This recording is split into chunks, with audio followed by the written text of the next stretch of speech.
Talakayin naman natin ngayon ang mais.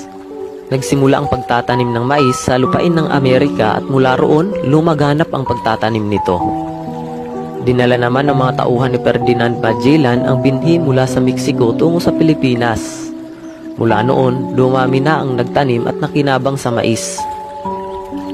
Sa ngayon, ang mais ay pumapangalawa sa trigo bilang pinakamaraming pananim na binutil na itinatanim sa buong daigdig. Ikatlo ang palay. Ang tatlong pananim na ito ay pinagmumula ng pagkain ng karamihan ng mga tao, pati na ng mga alagang hayop.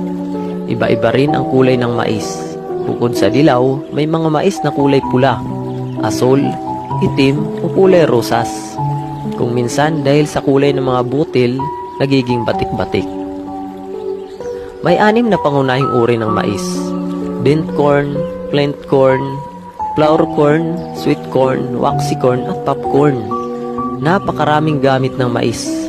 Ang butil at mga sangkap na nakukuha rito ay ginagamit sa paggawa ng pandikit, mayonnaise, serbisa at kahit mga diaper. Ginagamit pa nga ang mais sa paggawa ng isang kontrobersyal na uri ng kemikal, ang ethanol. Siguradong mas marami pa tayong matutuklasan tungkol sa kahangahangang halamang ito.